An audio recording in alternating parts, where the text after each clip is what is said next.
What are the key skills you need to effectively manage teams? Join me, Cynthia Wakio, the Communication and Events Manager at Corporate Staffing Services, and Godfrey Wakoli, who is the Training Manager here at Corporate Staffing, as we discuss and give you more insights on the key skills you need. Thank you for joining me, Godfrey. Thank you, Wakio. Good to be here on this channel again. Yeah. All right. So why is it important for you to have efficient teams for your business? Great. The success of any business or any company will be determined by the kind of people are working in that organization. The ability to synergize and work together as a unit is very critical. So the key skills to effectively manage a team, we are looking at first the ability to build the team. That is the basis. People can be working together, but they are quite disjointed. It's just a crowd. Yes. It's a group of people in the company with diverse interests, groupings, and that doesn't work to the benefit of the company. So first thing is ability to form a team, and there are different stages involved in forming a team. Yeah. Yes. Do you want to dive into these stages, or do you want to go to the skills one needs? All right, all right. Before we even go to the stages, yes, what are the skills that yes, a manager needs to have so that they can develop this team? Yeah. Of course, number one is ability to be fair to the team, so that they look up to you as someone who is fair, equitable, and they can always look up to you. Of course, they are looking at your ability also to guide in terms of results, because remember, all direct reportees, they look up to their boss. So that is one thing. The other skill is your ability to delegate, your ability to build people, because if people are not delivering, teamwork won't be to the benefit of the company. Yeah. It may as well be teaming up to go against the company. And in terms of the stages, first stage is where you get to know the team. The team gets to know each other. It's called team formation at that stage.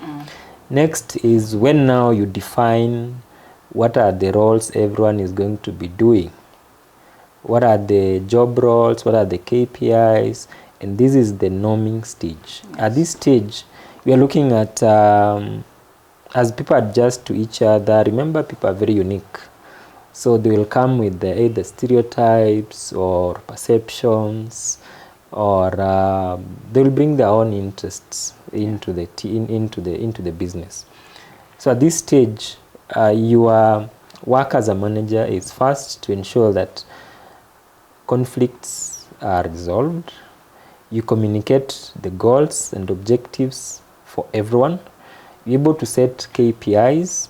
You're able to determine after how long are we going to review progress. And of course, this creates now the culture, creates the norm. People know that after every period there is a review. After every period, maybe there is some revisions, so that everyone is working in a space that it's predictable. Not you as a manager waking up one morning, there is this, there is that. There's no predictability in terms of the work progress and workflow itself. Of course, it doesn't end there. The next stage would be a performance stage, and at this stage, whatever you had agreed with the team in terms of this will be your deliverables, this will be your KPIs, this is how your performance will be measured. Yeah. So the employee exactly knows what is expected of their work. So at this stage now, it is more of the delivery, the actualization of the work itself. Your work as a manager now is to, of course, constant review and giving feedback to employees. Where things have gone well, where there are struggles, how can you support? Your work is more of removing roadblocks and supporting the team just to realize their full potential. Yes. So at that point, you can see that people are now synergized. Everyone is focusing on the work. The things that could have divided and maybe derailed progress have already been ironed out. So some of the things you can do is things like team buildings. And we as a manager in these activities do not play the front role. It is the team's activity. So also participate as any other team member and utilize this time also to know the team, to know each individual, because sometimes people behave very different when they are in the office or at work. It is not the true person you are seeing in the office until you get them in a space where they are a bit more free. So how does this help you as a manager? You get to know this person a bit deeper. So when it comes to applying your emotional intelligence in terms of how do I get the best out of this person, you are better equipped, as opposed to when your team, when they go for team building and you get busy, you're not available, you're not with part of them, they will never see you as part of them. Anyway, I love that you've been able to identify the skills you need as a manager in each stage.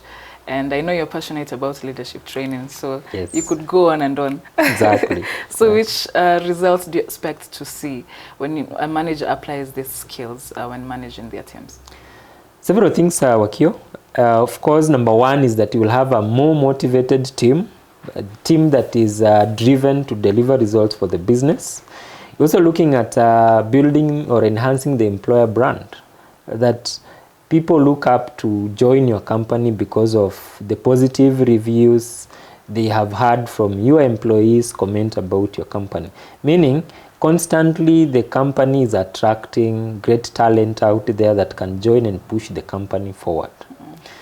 The third thing is that when you have applied all this, of course, everyone is focused on delivering their own KPIs. It results in the overall growth of the company. And that is why companies that take care of their staff, take care of the teams, of course, it is translated in the results. What I normally say whenever I'm training people is take care of the people, they will take care of the business. And that takes care of the results indirectly. Yes. All right. So what do you advise managers who would like to equip themselves with these skills? Great. We have a leadership program that we normally have every month. So where we train managers on how to be effective leaders. Of course, here we are looking at from the start. How do you transition into management? For those who have never been into leadership positions, it's your first time. How do you manage the transition, the relationships you've had with your peers, now they're becoming your juniors? And of course, we go a step further and look at how do you manage yourself? How do you manage your boss, your colleagues? How do you influence them? Because leadership is all about influencing. Of course, after that, we get to discuss how do you manage individuals? The people that are reporting to you now directly. How do you get to effectively delegate? How do you develop talent? And we get to talk about many things. I'm very passionate about this, Wakio, so can go on and on. But of course, we are looking at a higher level. How do you manage a whole department or a whole business? Yes. Thank you so much for that information. And thank you for watching this video. As you heard from Godfrey, we do offer leadership training here at Corporate Staffing Services. And we also go ahead and offer customized leadership training that is customized to your needs. We take time to understand your needs and customize the leadership training to that. So if you'd like to empower your managers, or you're a leader who you'd like to empower yourself with leadership skills, we have that for you. And we're going to leave a link below in the description box for you to learn more about what we offer. And sign up and we'll reach out. And I hope we will be helpful to you. Thank you so much and see you next time.